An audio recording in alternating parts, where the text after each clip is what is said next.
ಎಲ್ರಿಗೂ ನಮಸ್ಕಾರ. Welcome back to Vinee's gallery. ಇವತ್ತು ಬಿಸಿ ಬಿಸಿ ನೀರು ದೋಸೆ ಜೊತೆ ತಿನ್ನೋದಕ್ಕೆ ರುಚಿಯಾದ ಖಾರ ಚಟ್ನಿ ಮಾಡೋಣ. ಇದನ್ನ ಮಾಡೋದಕ್ಕೆ ಬೇಕಾಗಿರೋ ಪದಾರ್ಥಗಳು: ಒಂದು ಕಟ್ ಮಾಡಿ ಇಟ್ಕೊಂಡಿರೋ ಈರುಳ್ಳಿ, ಸ್ವಲ್ಪ ಹುಣಸೆಹಣ್ಣು, ಬೆಳ್ಳುಳ್ಳಿ, ಜೀರಿಗೆ, ಡೇಟ್ಸ್, ಹಾಗೆ ಒಂದು 8ರಿಂದ 10 ಒಣಮೆಣಸಿನಕಾಯಿ. ಇದಕ್ಕೆ ನೀವು ಬ್ಯಾಡಗಿ ಮೆಣಸಿನಕಾಯಿ ಕೂಡ ಬಳಸಬಹುದು. ಹಾಗೆ ಉಪ್ಪು, ಹುರ್ಗಡ್ಲೆ ಆಪ್ಷನಲ್.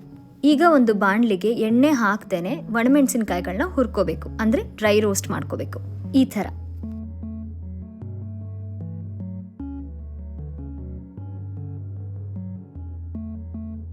ಈಗ ಇದು ಆಗಿದೆ.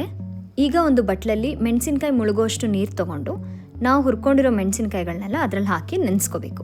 ಈ ಥರ ಒಂದು 30ರಿಂದ 40 ನಿಮಿಷ ನೆನೆಯೋದಕ್ಕಿಟ್ರೆ ಸಾಕು. ಈಗ ಅದೇ ಬಾಣಲಿಗೆ ನಾವು ತೊಗೊಂಡಿರೋ ಬೆಳ್ಳುಳ್ಳಿನ ಹಾಕ್ತಾ ಇದ್ದೀನಿ. ಬೆಳ್ಳುಳ್ಳಿನೂ ಅಷ್ಟೇ ಒಂದು 2ರಿಂದ 3 ನಿಮಿಷ ಡ್ರೈ ರೋಸ್ಟ್ ಮಾಡಿ, ಆಮೇಲೆ ಜೀರಿಗೆ ಹಾಕಿ, ಜೀರಿಗೆ ಒಂದು ಸ್ವಲ್ಪ ಸಿಡಿಯೋಕ್ಕೆ ಶುರು ಮಾಡಿದಾಗ ಹೆಚ್ಚಿಟ್ಕೊಂಡಿರೋ ಈರುಳ್ಳಿನ ಸೇರಿಸ್ಕೊಳ್ಳಿ.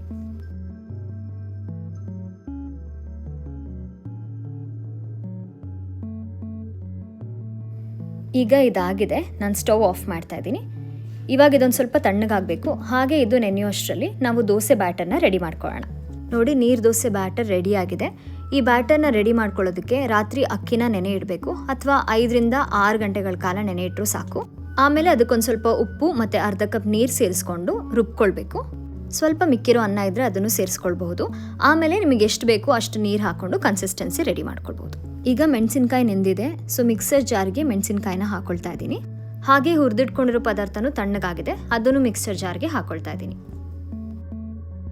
ಈಗ ಇದಕ್ಕೆ ಹುಣಸೆ ಹಣ್ಣು, ಡೇಟ್ಸ್, ನೀವು ಬೇಕಾದ್ರೆ ಶುಗರ್ ಕೂಡ ಬಳಸ್ಬೋದು, ಬೆಲ್ಲ ಕೂಡ ಬಳಸ್ಬೋದು. ಹುರ್ಗಡ್ಲೆ ಆಪ್ಷನಲ್ ಅಂತ ಹೇಳಿದೆ, ಅದನ್ನು ಹಾಕೊಳ್ತಾ ಇದ್ದೀನಿ.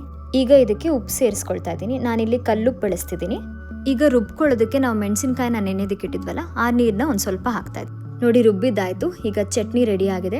ನೀವು ಇದಕ್ಕೆ ಒಗ್ಗರಣೆ ಕೂಡ ಹಾಕ್ಕೊಳ್ಬೋದು. ನಾನು ಒಗ್ಗರಣೆ ಮಾಡ್ತಾ ಇಲ್ಲ ಇವತ್ತು, ಹಾಗೆ ಬಳಸ್ತಾ ಇದ್ದೀನಿ ನೀರು ದೋಸೆ ಜೊತೆ ತಿನ್ನೋದಕ್ಕೋಸ್ಕರ. ಇದ್ರ ಜೊತೆ ಒಂದು ಸ್ವಲ್ಪ ಮನೇಲೇ ಮಾಡಿ ತುಪ್ಪ ಹಾಕ್ಕೊಂಡು ತಿಂತೀನಿ. ನನಗೆ ಇವಾಗಲೇ ಬಾಯಲ್ಲಿ ನೀರು ಬರ್ತಾ ಇದೆ. ನೀವು ಇದಕ್ಕೆ ಒಗ್ಗರಣೆ ಹಾಕೋದಾದರೆ ಒಂದು ಸ್ವಲ್ಪ ಎಣ್ಣೆ ಜೊತೆ ಸಾಸಿವೆ, ಕರಿಬೇವು ಮತ್ತು ಒಣಮೆಣಸಿನ್ಕಾಯಿನ ಹಾಕ್ಬೋದು.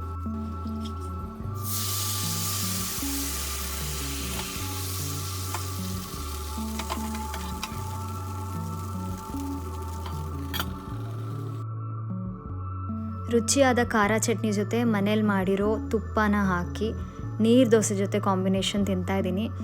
ನನಗಂತೂ ತುಂಬ ತುಂಬ ತುಂಬ ಇಷ್ಟ ಇದು. ನೀವು ಬೇಕಾದರೆ ದೋಸೆ ಜೊತೆನೂ ತಿನ್ಬೋದು, ಇಡ್ಲಿ ಜೊತೆನೂ ತಿನ್ಬೋದು, ಯಾವುದ್ರ ಜೊತೆ ಬೇಕಾದರೂ ಈ ಚಟ್ನಿ ಮಾಡ್ಕೊಂಡು ತಿನ್ಬೋದು. ಸಖತ್ತಾಗಿರುತ್ತೆ. ಒಂದು ಸಲ ಟ್ರೈ ಮಾಡಿ.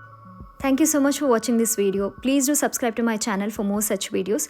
See you all in my next one. Until then, please do take care. Much love.